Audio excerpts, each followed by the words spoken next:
Hello, everyone, and welcome to Johnny's Ambassadors Expert Webinar Series for Parents. I'm your host, Laura Stack, the founder and CEO of Johnny's Ambassadors, where we educate parents and teens about the dangers of today's high THC marijuana products for adolescent brain development, mental illness, and suicide. Johnny's Ambassadors was started in May 2020 after our son Johnny died by suicide after becoming psychotic from dabbing high THC marijuana concentrates. And Johnny's Ambassadors is in his honor. We are pleased to feature esteemed experts in marijuana topics, including today's guest, whom I will introduce in just a moment.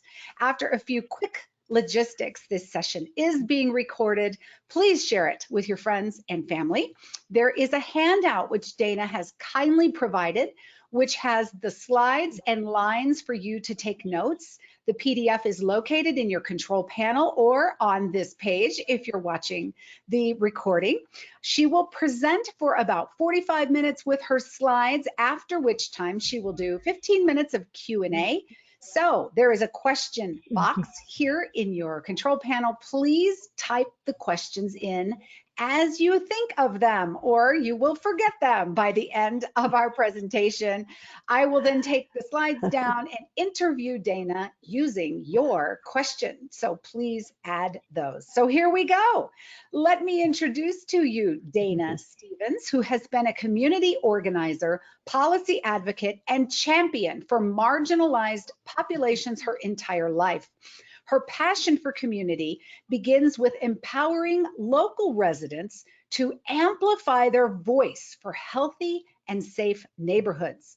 Dana has been with community action, service, and advocacy since 2007 and currently serves as the executive director. Dana has been part of Smart Approaches to Marijuana, SAM, since it launched in 2013 and currently leads SAM's efforts to support local control measures to prevent marijuana normalization and commercialization. Dana, thank you so much for being one of Johnny's ambassadors. Well, thank you, Laura, for having me today, and thank you for everyone who's come today to learn more about what you can do in your community. I think it's always important to understand that we can prevent some of the problems that we see so large in front of us. And I'm a big believer that one of the best ways to prevent the problems that we see around substance abuse is through public policy changes. So I'm going to talk a little bit about that today. All right, I think we're ready to get going. So we have 3 specific things that we're going to cover today in this webinar. First of all, we're going to talk about what you should think about with your coalition, if you're part of a coalition or if you're building a coalition, sort of a self-assessment of sort of where you are before you begin pursuing local control policy efforts. And that's so that you can have a better sense of what you can take on, what your capacity is, and where the gaps are so you can build that capacity. I also want to talk a little bit about local government policy processes. A lot of folks come to this work because of personal experiences for themselves or their loved ones. And working in public policy or understanding how local government works may not be all that familiar. So we're going to talk a little bit about what you can do with local government to keep marijuana out of your neighborhood. And then we're going to talk about some very specific policy controls that you can pursue at the local level. So that's what you can expect out of this webinar. Let's get rolling. I want to start also with a little bit of a caveat. I'm out here in California, and so the vast majority of my experience is in California, although over the last few years with SAM, really been working with community groups all over the country. But the most important thing for you to think about wherever you are is to learn what are the policy mechanisms available in your community and understand how local ordinances move through those policy processes where you live. For instance, in California, our Constitution grants local governments what they call the police powers. I think that's so hysterical, police powers. But what it means is they are the final authority over the land in that community. So they get to decide what kind of businesses are going to be here and how those businesses are going to operate. And that's an important factor to understand at a local level, especially when those businesses are marijuana. Another example, in the state of New Jersey, when their state law passed, it said that all existing local ordinances would be void unless within 180 days those counties or jurisdictions, cities, came back and reaffirmed their existing laws. So it's important to understand what's in your state law, because that'll define sort of the pace and where to begin at the local level. When Prop 64, the Adult Use Act, passed in California, it promised local control. It promised municipalities that they didn't have to have marijuana commercialization in their community. They left that to cities to decide. Well, the industry learned that most cities, in fact, 82% of California cities did not want to have commercialization in their city. So they've gotten more sophisticated at how to make it more difficult to hold on to that local control. So that's why we're seeing things like this caveat with the 180 days to reaffirm existing law. Alabama, for instance, they have in their law, even though it's about medicinal marijuana, I always don't like to use that term because we know that that's just a wolf in sheep's clothing to get in the door with marijuana. But Alabama's law says that municipalities, cities, counties, townships have to opt in if they want to participate in commercialization. So we've got two different models between New Jersey and Alabama, a third model here in California. So it's important to understand what your state will allow your cities to do. The other thing I want to just throw out here before we get into the policy options too deeply is that I'm going to give you a whole lot of options, but it's important for you to pick from the menu, put together the package of options that fits your community best. There is no one perfect option for cities or counties, except, of course, when that option is to say, we don't want any commercialization. We don't want manufacturing, delivery, distribution. We don't want cultivation. We don't want retail sales. That is the perfect model. And if you look on Sam's website under local control in the toolkit, I've provided a very strong model ordinance for you to use. It's been in effect in one of our cities here in San Diego for many, many years. But it's important to know not all cities are the same, so not everything is going to work the same in every city. And cities like to believe that they're unique and different, and they want to have what fits for them. But before we move forward, let's talk about the factors that you should consider when you're thinking about local policy options. Let's start with community readiness. Think about in your community, is there, for instance, a drug abuse prevention or treatment, maybe a wellness or health-based coalition already in existence? Because that might be a good place to start if you're an individual who's concerned, but you don't have a coalition where you feel like you're alone. Look around.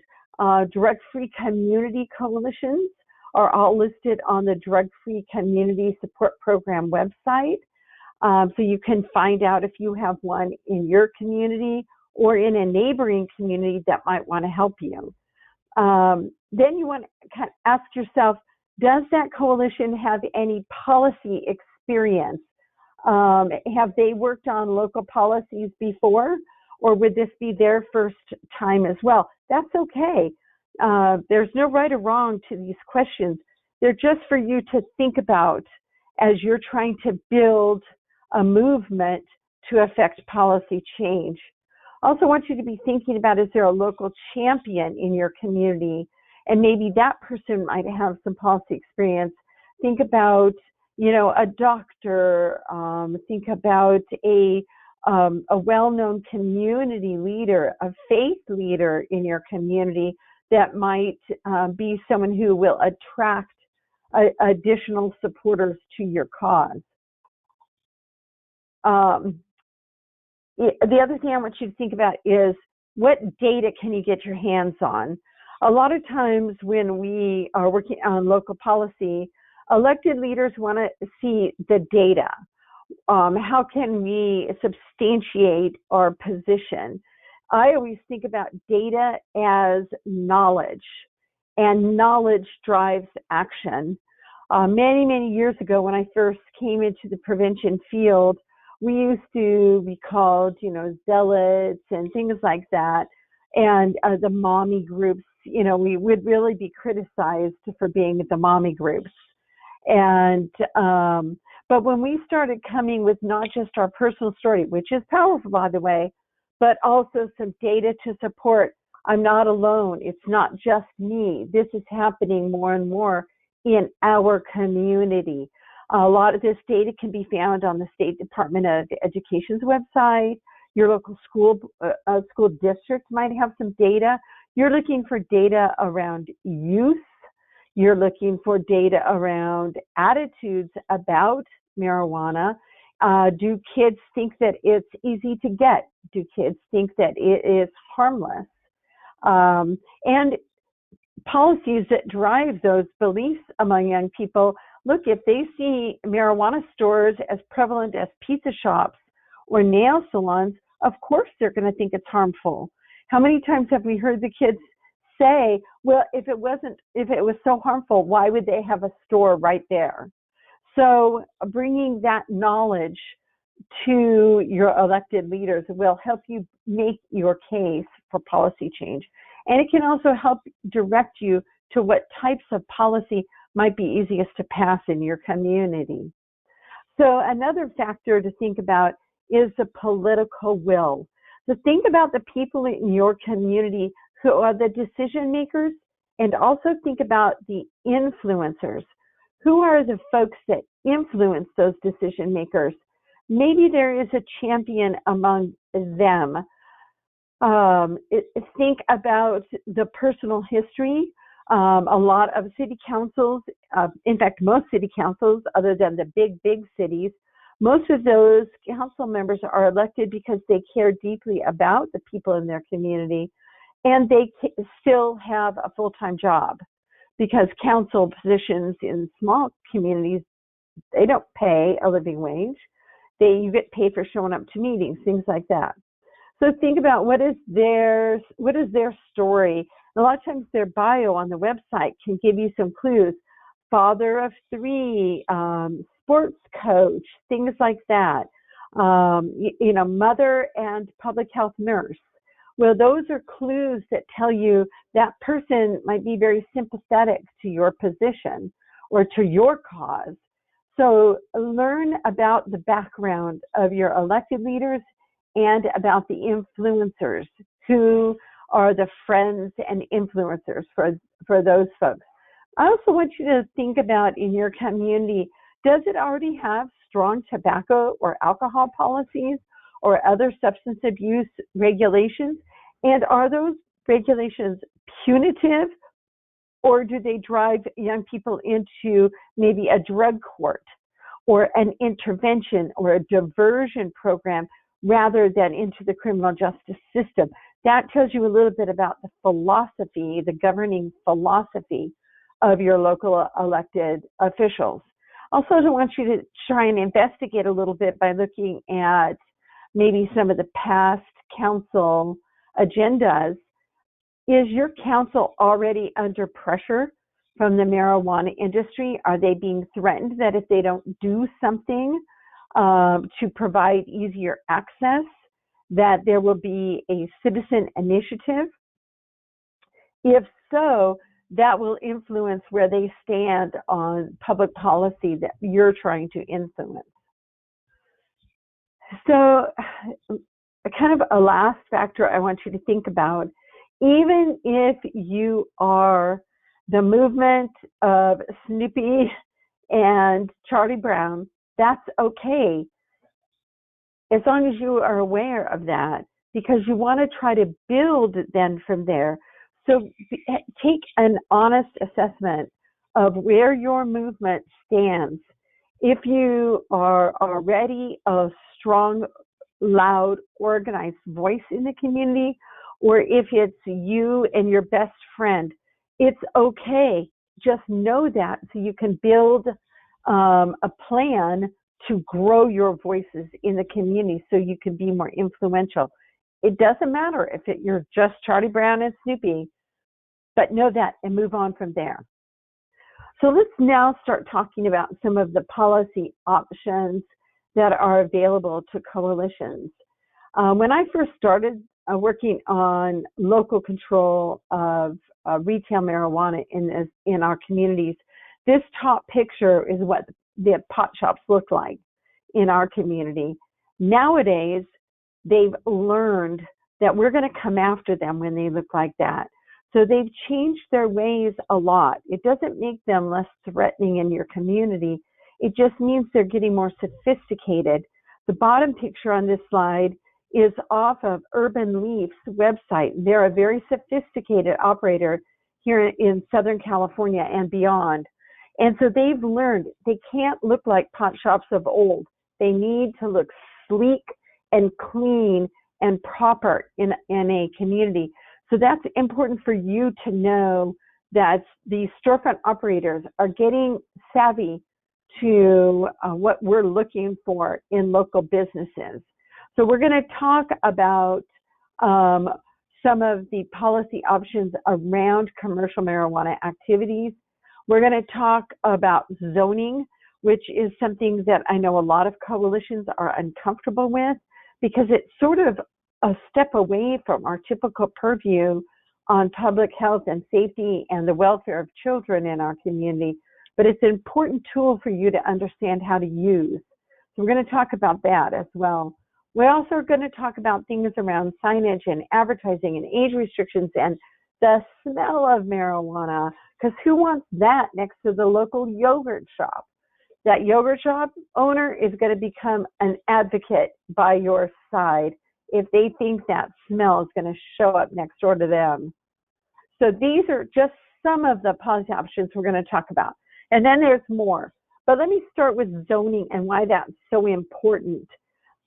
And that is because it is a favorite tool for local officials. One of the most powerful tools a city council or a town council or a county board of supervisors have at their disposal is making the decision about their land use. So if you think about all of the land that's covered in your community, a decision had to be made about what goes where. Not all businesses fit together. Most communities don't want to have, for instance, industrial operations by the more expensive single-family homes, right? So they have zoning around single-family and multifamily homes. They have zoning around commercial and industrial use. In fact, there's light industrial and more heavy industrial. There's zoning around offices, for instance, medical offices. So it's important for you to think about, how is your city divided, and how do you find out about these zones, and where would the kinds of businesses we're trying to prevent, where would they be located in your community? And sometimes, as a last resort, all we have left is to say, please put those out in the commercial zones, where they're away from our schools and our children and our churches and our libraries and our parks and where people live. And then they're less attractive to our kids. They're less of a normalization tool to children. So understanding zoning is really, really important. I want to show you real quickly how easy it is to look up in your community. Remember, we mentioned a minute ago what kind of ordinances are already in place around things like alcohol and tobacco, because that tells you about the political or governing philosophy in your city. You can go to the municipal code, just look in a Google search for the municipal code of the community you're working with.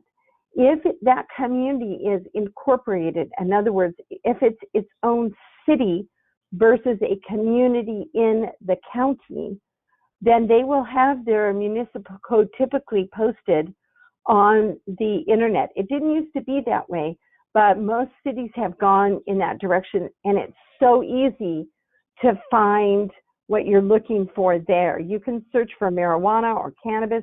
You can search for tobacco or alcohol, and you're going to see where that lands in your community. In the community where my office is, tobacco ordinances are located under health and safety. Marijuana ordinances are under public peace, morals, and welfare. But both of them also show up in zoning. So it's important to know how to find out your starting point in your community. When you look up in the zoning search, here's one community. I just put in the search marijuana, and I found out that, by the way, it is prohibited in all zones in this community. So they already have strong zoning regulations. And so why would we go back and try to regulate the time of day or the types of signage when there is no marijuana commercialization? There's no production, cultivation, manufacturing. They don't even allow testing, and they don't allow retail stores. So this is a strong ordinance here, and it tells folks in this area, great, let's focus our attention on one of the communities that does not have a strong ordinance already. Here's another one. So I won't belabor that, but just poke around, look and see. The other important information that you can find here is, when were these ordinances passed? How recent are they, or how old are they? This one included vaping, which I really liked, and it was passed in 2015, and then again it was amended in 2018. So that's important to know. The other terminology that you hear a lot in zoning are things around buffer zones. This was a map that I worked on with folks in Grand Rapids, and we were looking, it's kind of faded here, it's hard to see some of them, but we put a 1,000-foot buffer around each of the schools, and that showed us what's left. Then you can ask for things around buffer zones around things like childcare. What about buffer zones around drug treatment and recovery? What about buffer zones around parks and churches? Because these are more protected uses. So if you can start playing around by looking at maps, and the interactive mapping is so easy to use now that you can fiddle with that yourself. I worked out with some folks in Chicago to create some maps for their districts also, so that the buffer zones in one district bumped up against the next, creating an even larger buffer zone. And that really reduced the number of stores that were going to be allowed in those communities. A new policy that is coming up a lot, our cities are beginning to look at marijuana smoking lounges. I know all of us here are probably thinking, are you crazy? How are we going to prevent marijuana impaired driving if we have places that people just go to smoke pot? Well, the industry is going to argue back, well, you have bars, don't you? So you have to be prepared for some of those kinds of arguments. And you have to be prepared that if they move in this direction, what are you going to do to limit the space available where these can open? So look at things around narrowly defined zones. And that goes back to that map I showed you, thinking about where would those be. You kind of want to keep them away from any sort of tourism you might have in your community, right? Because you don't want people using and then, being high downtown or wherever that tourist area is. So think about how can you limit the impact of these and limit the potential for impaired driving, limit the hours, things like that. But these are fairly new on the scene. Here in San Diego County, we have 18 cities, and one now has adopted an ordinance that allows smoking lounges. Just at a council meeting on Wednesday night, we were able to prevent a city or convince them to not allow these sorts of lounges in their community. Another policy option that is kind of new I want you to think about is restrictions around the THC content of the products that they might consider allowing in any retail setting. Most people on this call are probably, or in this webinar, are probably familiar with some of the concentrate products, whether it's being called, wax, butter, dab, shatter, whatever, honey, whatever they're calling it. These concentrates are much higher THC content. Even the bud is a higher concentration than it used to be when a lot of us think back to our own youth. But if you can get your city to understand the danger associated with these very high THC concentrate products, these extracts, then maybe you can get them to put a limit on the THC concentrate on any stores. Even if your community already has stores, you could go back and ask for an ordinance amendment to get rid of these very high concentrates, especially as more and more science is coming out around the danger associated with these high concentrates. I worked with this one little town called South Haven up in Michigan, and they were trying to figure out what they could do.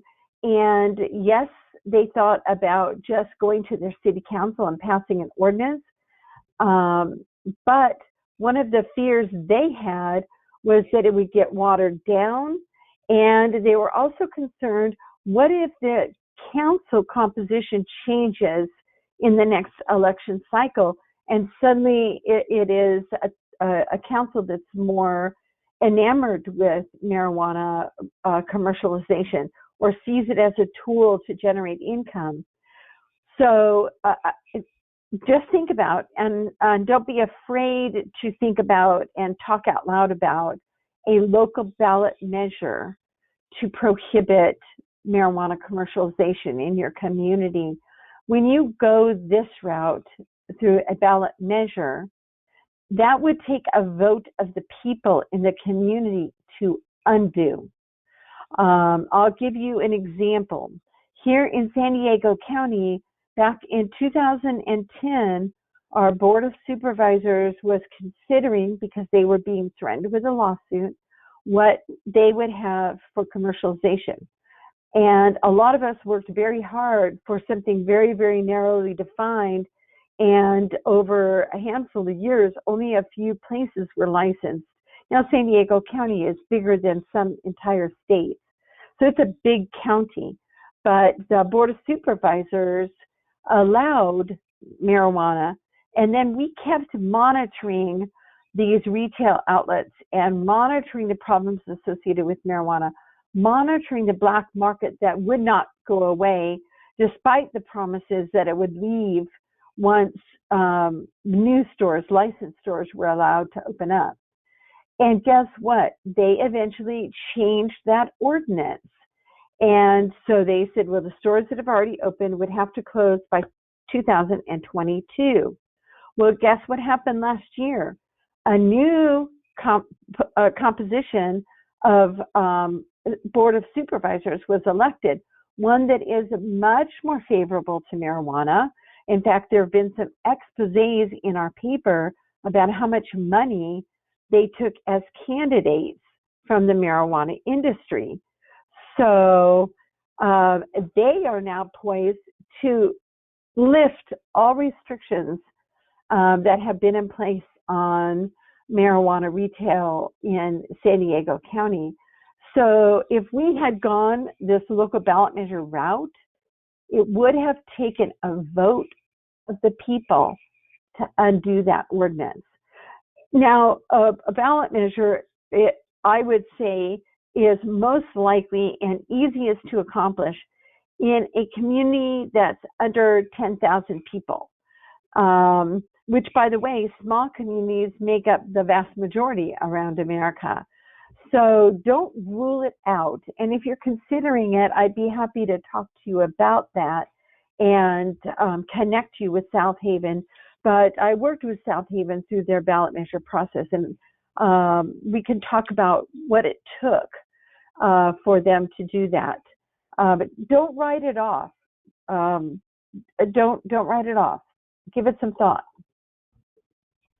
So looking at some of the restrictions you might want to ask for on specific retail ordinances are things about signage and advertising. Never in a million years did we think that we needed to include sign spinners in a local ordinance to say that they could not allow sign spinners. Now this photo is a little grainy because it was taken from a moving car that as we ran across the sky, and we were blown away. So you've got to think outside of the box of how conventional businesses operate. But had we thought about sign spinners at the time, we would have asked them to be included. We did ask for things like no green leaves, no pot signs, the sandwich boards, today's special out on the sidewalk, kind of advertising. Make sure you include those in your ordinance.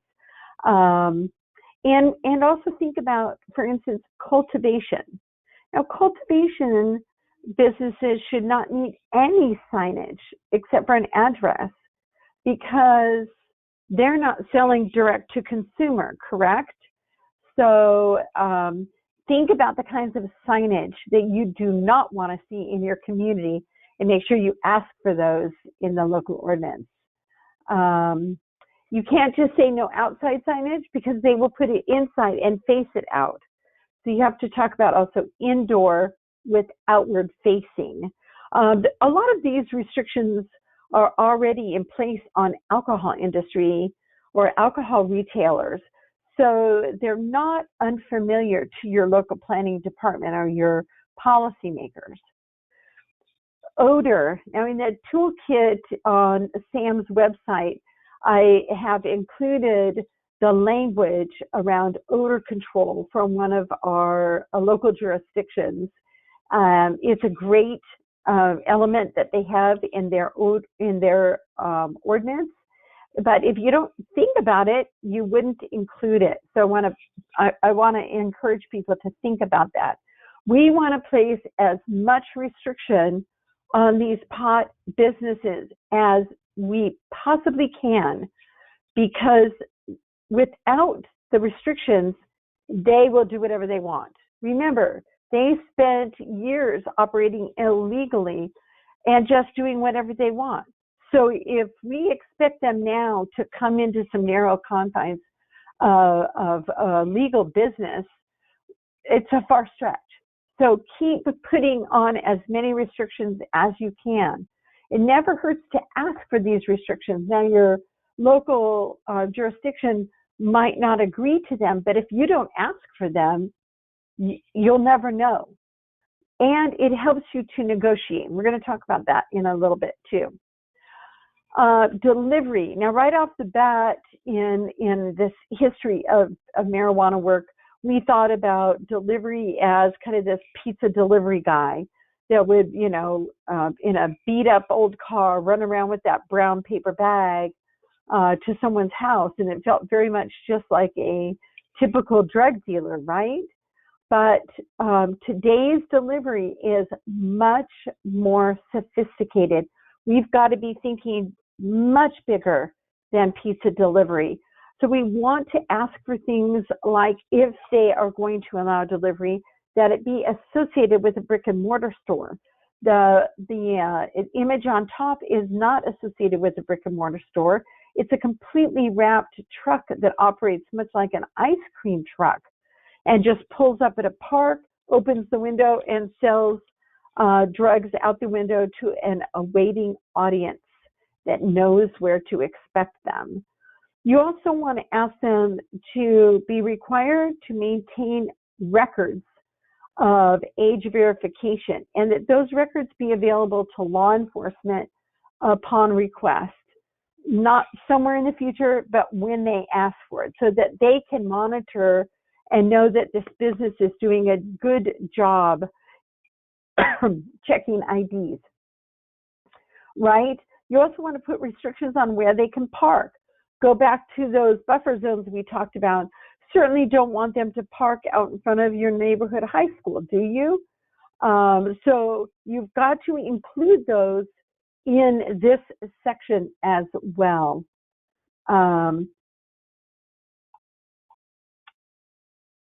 So I just a word of advisement around delivery.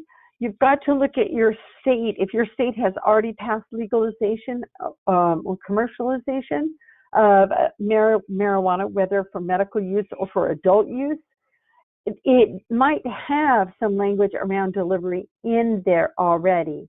What we have learned in California and other states is that a delivery service cannot be prohibited from passing through one jurisdiction to reach a destination outside of that jurisdiction to make their delivery.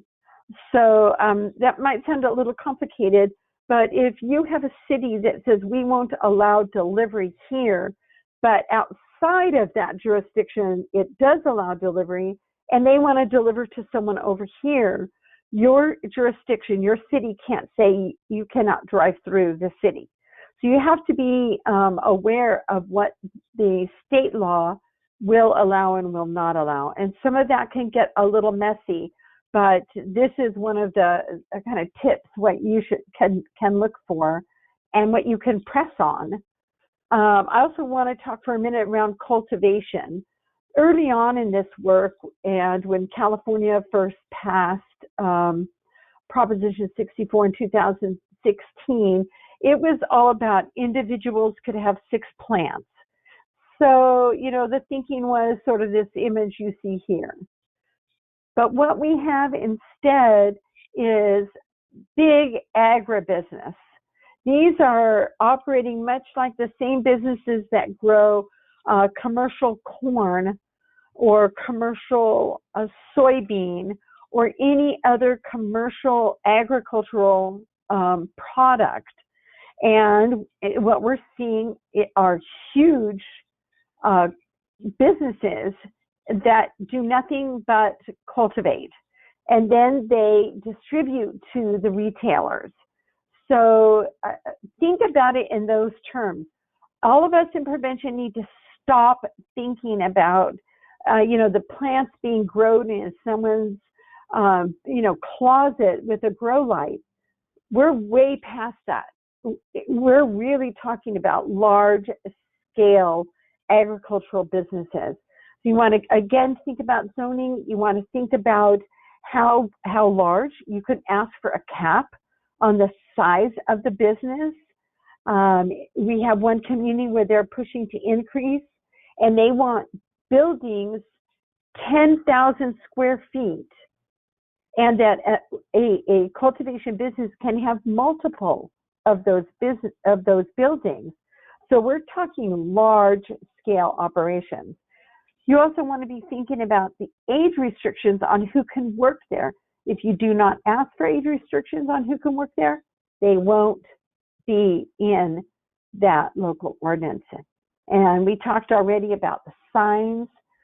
Think about the security for those businesses, and to make sure that they don't get broken into. Because once the word gets out that that big vacant lot is going to be turned into pot cultivation, then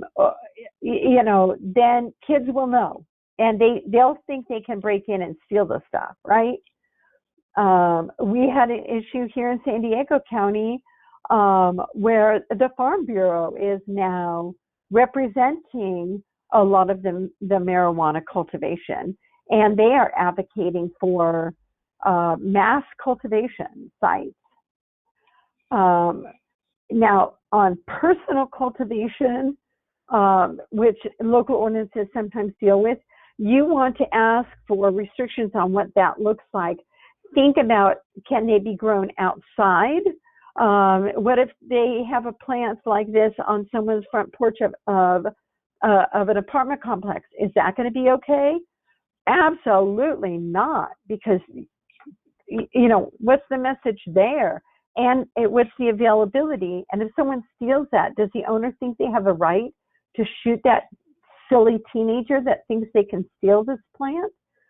So we have to be really careful about personal cultivation as well. You can ask for restrictions on the total number of plants per household. Don't ask per person, because if you say 6 plants per person and a 3-bedroom apartment has 3 separate renters, now you've got 9 plants. I'm sorry, if it's 6, you've got 18 plants, right? That's a lot of marijuana cultivation. And so you want to think about how personal cultivation can be restricted. Landlords and property managers can also prohibit renters from growing on site. And the way to talk to them about that is, well, you don't have a problem restricting cats and dogs or any other pets. Think about what the smell of this and the THC, is on the outside of the bud, and so it's sticky, it's wet, it's going to create a hazard. It grows best in high humidity, so these units are going to be left with a lot of mold. You can encourage them to not allow cultivation in their apartment complexes. And again, you can ask for age restrictions. So there's a lot that can be done around cultivation if that's the direction that your city is going. I'm going to skip this for a minute. Let me just say, keeping local policies in, keeping the pressure on locally is really, really important. For a long time, the marijuana industry invested their money at the state level. We're beginning to see that change. And in fact, we've seen a big expose here in San Diego about the local money, and the industry said, because they know now they have to invest locally in candidates and in policy and in lobbyists. So it used to be that the big money was going to states, but the industry is getting smarter about local investment. So you'll need to keep an eye out about the money. During candidate forums, you can ask candidates, will they make a pledge to not accept marijuana industry funding or campaign contributions? In the tobacco work that I've been around for more than 20 years, we had no problem asking candidates to refuse tobacco money. We need to start asking them to refuse marijuana money as well. I'm going to encourage you as you're doing this work to develop 5 key talking points and not more than that. because legislators' brain kind of turns off. You can organize those points around categories, but then don't have more than 5 per category, and pick and choose how you're going to use those based on what's important in your community. Pick your top 5 points and then create a handout. This is an example of a handout I worked with a small community for, and it was a half sheet of paper. So we got 2 handouts per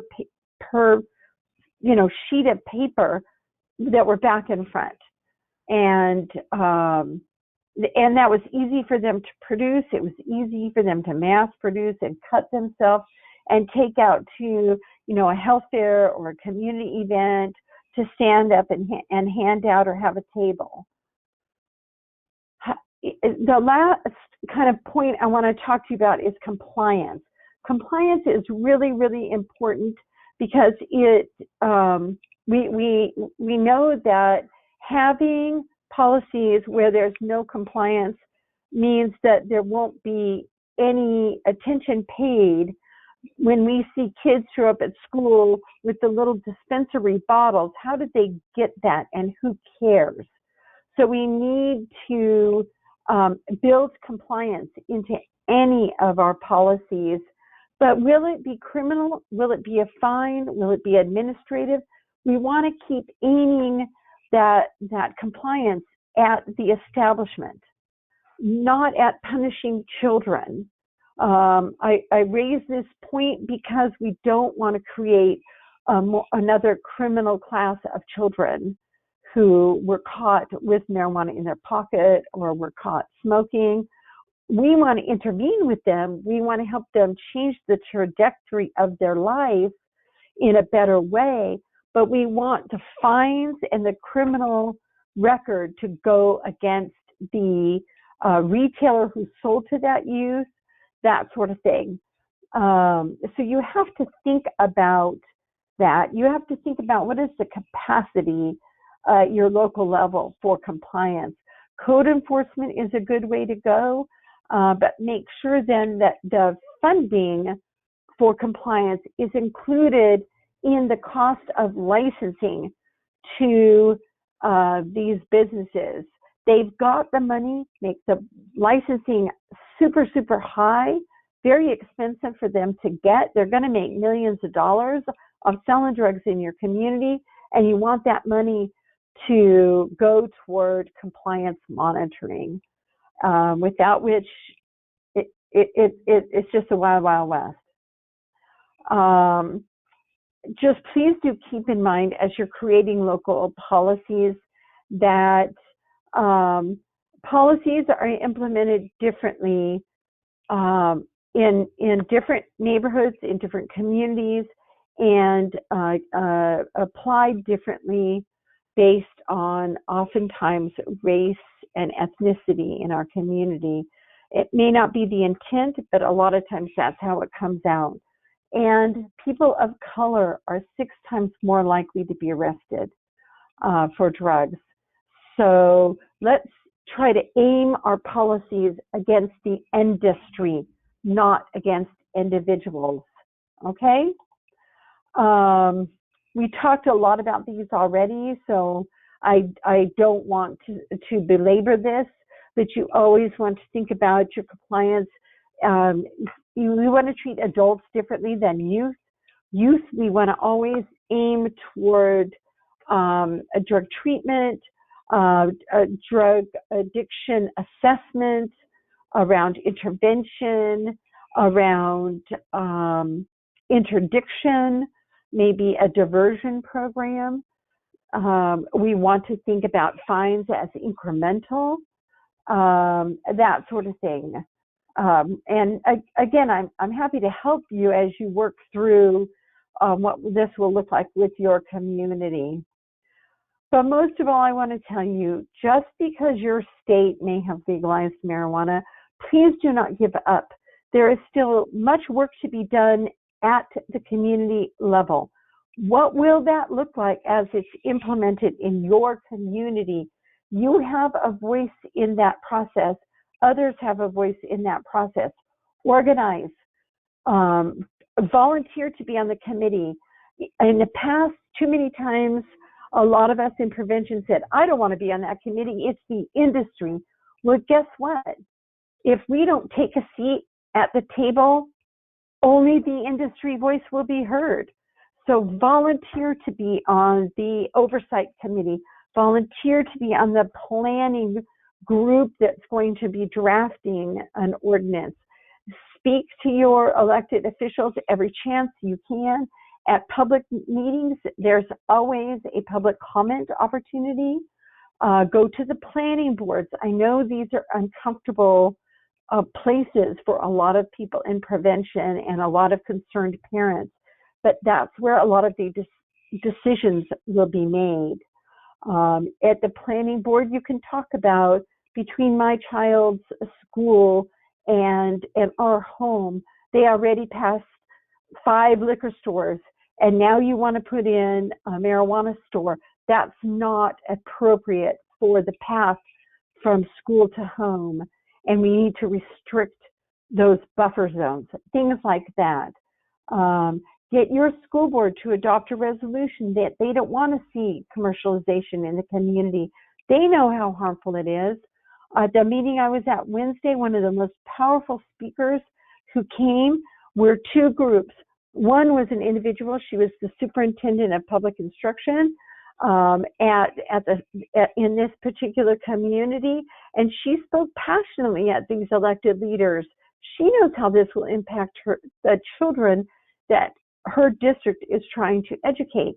The other group that was so influential was a group of people who are in recovery, and they talked about their personal journey that began with marijuana and diverted their life, and they are so pleased to be clean and sober, but their life journey of addiction began with marijuana.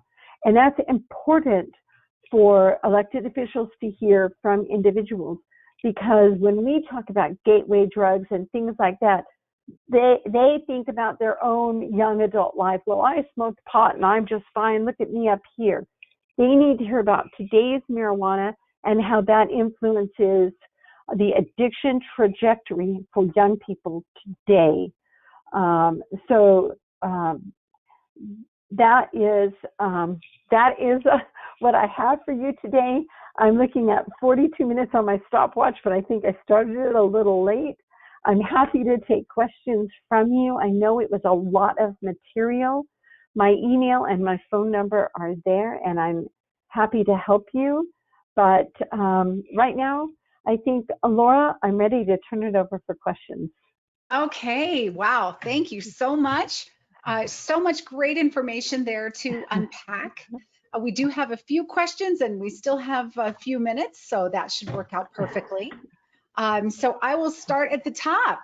Okay, our first question is, if local pot shops are already there, is it too late to get them out? I always think the answer to that is never too late. But what will it take to get them out? I like to think about citizen researchers. So work with your schools, work with your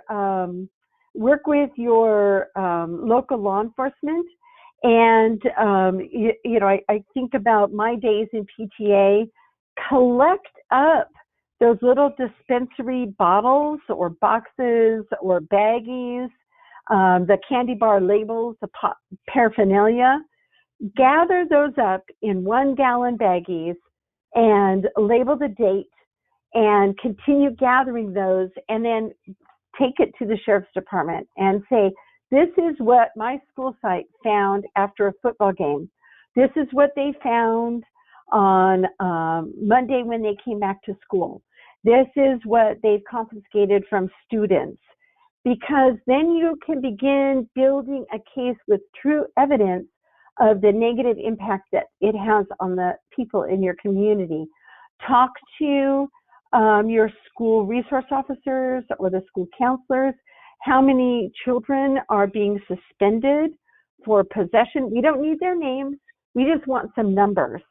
So begin making those relationships if you don't have them already, and collect that data and bring that data forward. It might take you a little time to collect it, but let whoever your champion is, whether it's on the school board or the city council, let them know you're paying attention and you're collecting evidence.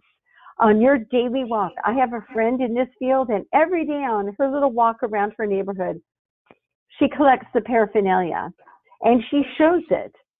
So use that army of moms and dads, and as you are out and about in your community, start being a citizen researcher and collect that data.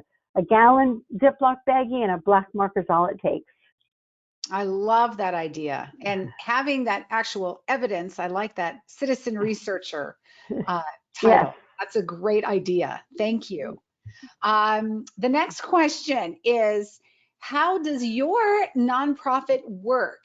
Someone asking just a little confusion about, does a community organizer hire you? How does this work with these other cities that you've mentioned that you've worked with? Well, sometimes mostly they contact Sam and ask if I would be willing to work with them, and Sam takes care of that. I'm not always privy to what that looks like. But if you want to contact me directly, it depends on the intensity of the work. If you just want a consultation, if you just want someone to hear you out and give you more ideas, reach out to me. It depends on how busy I am, how much time I can give you. I am the executive director of our nonprofit, and but we have other folks here that maybe I can connect you with. And there's other folks around the country that are building their capacity as advocates as well. Okay. So yeah. Is that what Community Action Service and Advocacy does? Is as a nonprofit, accept donations and service fees to help? Like if someone actually wanted, hands-on work, let's say, because I know here in Colorado, we had several communities who were very worried that some of the marijuana pot shops would be allowed in their cities, and they don't know where to start. They don't know who to turn to. So is that something that your nonprofit does to help?